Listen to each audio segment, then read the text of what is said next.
हाथ कछु नहीं आया।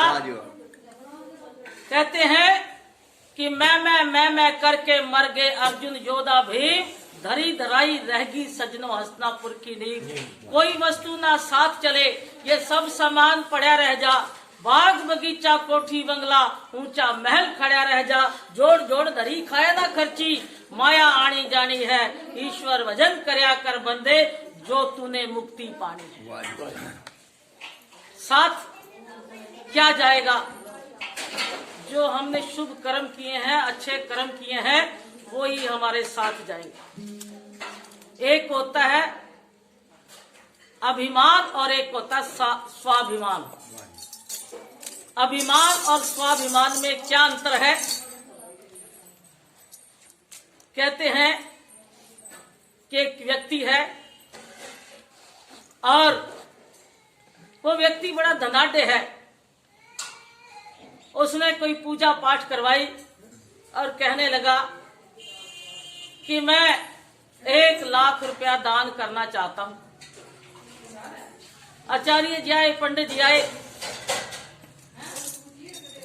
तो देने लगा। देने से पहले कहने लगा कि मेरे जैसा कोई ऐसा त्यागी है कि जो 1 लाख रुपया आपको दे दे।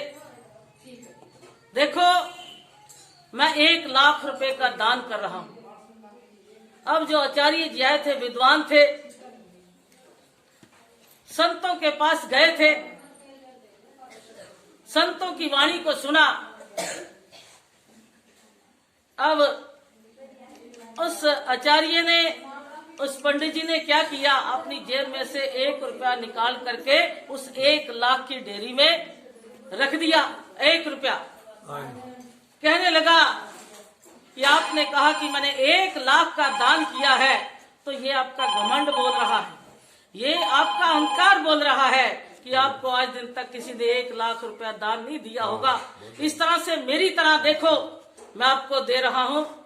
और उस आचार्य जी ने, उस पंडित जी ने कहा कि मैं भी 1 रुपया निकाल करके इस डेयरी में आपको दे रहा हूं। मेरे पास और तो कुछ नहीं है, लेकिन मैं इस डेयरी को 1 रुपया ज्यादा करके आपको समर्पित कर रहा हूं। समर्पित कर रहा हूं कि मुझे ऐसा धन नहीं चाहिए, कोई वस्तु ना साथ चले, सब सामान पड़ा रह जा, और मैं इसको आपको वापस दे रहा हूं। ये मेरा स्वाभिमान है। अब कहते हैं कि अगर किसी ने दान किया है ना, अगर स्वीकार भी किया तो उसका दान व्यर्थ है, उसका दिया व्यर्थ है, वो स्वीकार कर ले, ये उसका धन्यवाद है, ये उसका धन्यवाद है कि वो उसको स्वीकार करे। तो कहते हैं ये संसार फूल सिंबल का सुआ देख लुभाया, मारी चोंच रुई निकसाई, सिर धुन धुन पछताया। ये संसार है ना, ये एक सिंबल के वृक्ष की तरह आपने देखा होगा। हमारे उधर पंजाब में और हिमाचल में बहुत होते हैं, उस पर बड़े लाल लाल रंग के भाई जी वो लगते हैं, फल लगते हैं, और जब तोता उस पर चोंच मारता तो उसमें से रुई निकलती है।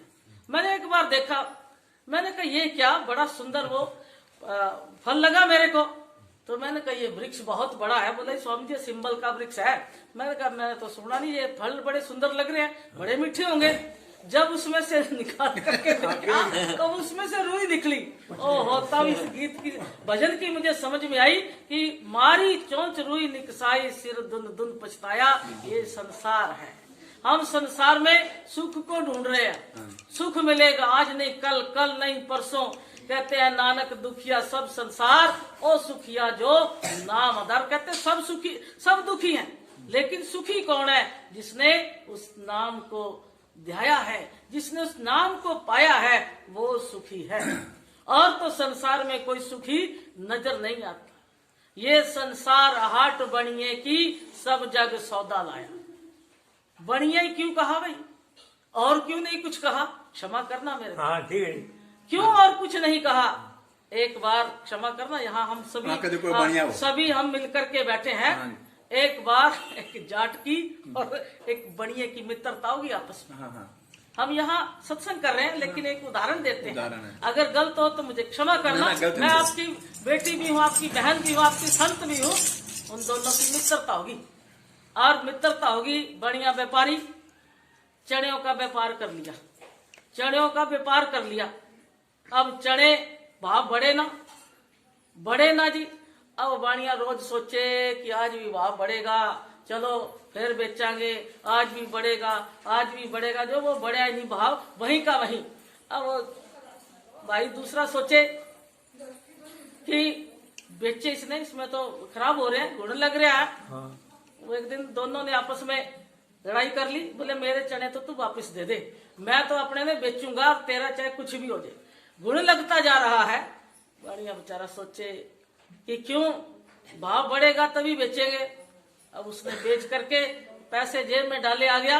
बढ़िया इंतजार कर रहा है, प्रतीक्षा कर रहा है। परमात्मा भी प्रतीक्षा में ही मिलता है। आज नहीं कल, कल नहीं परसों, परसों नहीं तरसों। वो रोज देख रहा है, गुण लग गए, आटा हो गया, क्योंकि आप तो खेती करते हैं।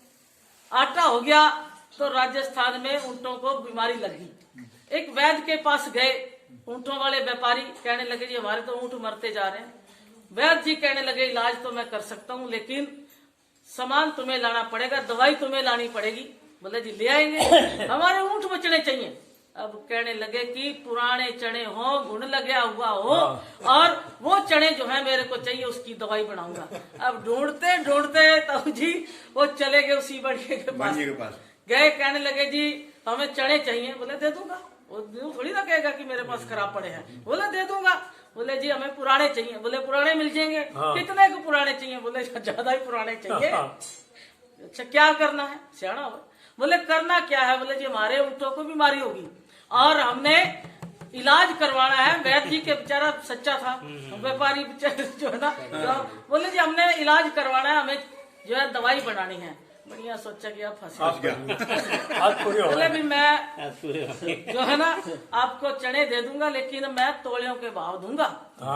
तोलियों के भाव दूंगा, अगर लेने ले जाओ। बोले जी हमें तोलियों के भाव दे दो, मासियों के भाव दे दो, हमें दे दो, हमारे ऊँट तो बच जाएंगे। तो मेरी माता मेरी बहनों बढ़िया ने फिर वो अपना लखपति करोड़पति बन गया। क्यों? तोलियों के भाव बेचे उसने।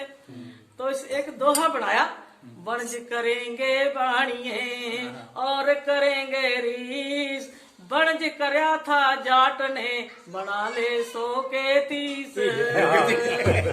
तो कहा तूने हीरा सा जन्म गवाया, भजन बिना बावरे। ये संसार, ये जो संसार है, हमने खाया पिया सोया और खा पी सो करके जैसे संसार में आए वैसे चले गए, कभी संतों की शरण में नहीं गए। ए बंदे तू संतों की शरण में जा, और संतों की शरण में खाया पिया और खा पी करके ये संसार में हम जैसे आए वैसे चले गए। ये श्वास रूपी माला जो है, हम इसमें श्वास में उसके नाम को ध्यालें, उसके स्मरण को याद कर लें। इसलिए कहा कि ये श्वास जो है ये बड़े कीमती हैं। बैलों की तरह इस संसार में बोझा ढोने के लिए नहीं आए थे। जिस तरह से बैल बोझा ढोता है और बोझ ढो करके अपने जीवन को जैसे आया वैसे चला जाता है, तो मेरी माता और मेरी बहनों, ये जो परमात्मा ने श्वास दिए हैं, एक व्यक्ति जो है परमात्मा का भजन करता है और उसने अपने श्वास उसमें लगा दिए हैं, और एक ने श्वासों को कौडियों के भाव रोल दिया है, कौडियों के भाव खो दिया है। इसलिए कहा तूने हीरा सा जन्म गवाया, भजन बिना बावरे। तूने हीरा सा जन्म गवाया, भजन बिना बावरे। हीरा सा जन्म गवाया, भजन बिना बावरे।